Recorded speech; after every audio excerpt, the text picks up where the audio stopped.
Le dernier truc que j'ai acheté, récupéré, que j'adore, c'est ça. C'est le dernier 45 tours que j'ai récupéré. J'adore ce truc.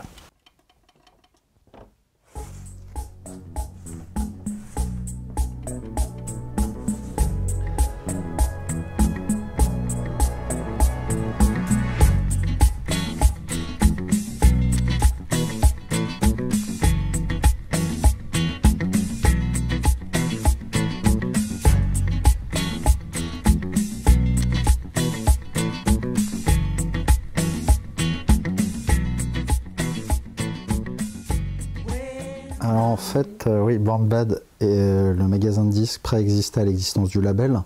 Moi, quand j'ai voulu monter le label, c'était cette fameuse crise du disque qui était déjà amorcée.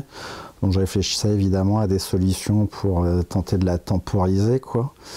Et voilà, en réfléchissant, je me suis rendu compte que les labels qui étaient associés à des disquaires fonctionnaient plutôt bien. Je pensais notamment à Rough Trade, en France à New Rose. Et voilà, c'est comme ça que j'ai été toqué à la porte de mes camarades de Born Bad, Yvan et Marc, pour leur proposer de monter un label. C'est un groupe qui s'appelait Frustration, qui reste encore à ce jour un des groupes majeurs du label. Hein. Ça reste, je crois, le groupe qui fonctionne le mieux sur le label. Moi, ce qui m'intéresse, c'est cette capacité de certains artistes de s'affranchir de leurs contraintes artistiques, financières, pour eux-mêmes se transcender. Pour moi, c'est ça, le rock'n'roll, c'est essayer de te mettre en danger en te dépassant et en dépassant tes propres limites. Et c'est des artistes comme ça avec lesquels j'ai envie de travailler. Ces artistes, voilà, qui sont en devenir, ces artistes qui cherchent, qui doutent, qui sont parfois un peu besogneux, parfois moyens, mais qui vont avoir des moments de fulgurance.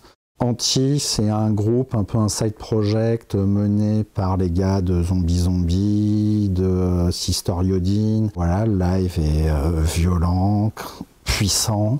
Et l'autre groupe aussi qui s'appelle Usé, qui est le projet solo de Nicolas de Edouard, qui est un autre groupe aussi qui évolue, on va dire, dans la scène expérimentale, noise, avec cette singularité de construire lui-même. Enfin voilà, ils ont des instruments qu'ils construisent eux-mêmes, et aussi un projet dément, quoi. Franchement, c'est une super affiche, c'est une super plateau, et je pense que les gens qui viendront seront très très contents, et ceux qui ne seront pas là auront les boules. Voilà.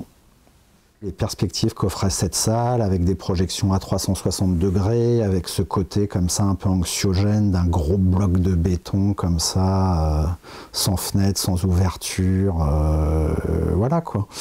Et donc je me disais, voilà, allons à fond dans le côté immersif, et je pensais que le parti pris de la violence, c'était, voilà, ce sera une expérience, quoi, ça sera bien, je pense.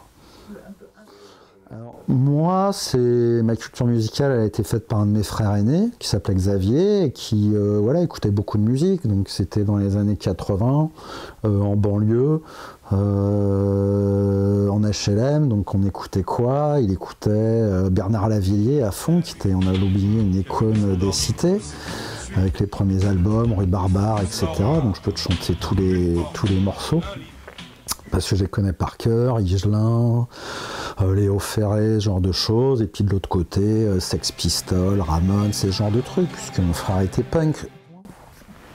La fameuse compile Chebran, donc, qui est une compilation qui a été faite avec Frédéric du label Serendip Lab, et qui vient de documenter ce qu'on appelle le boogie.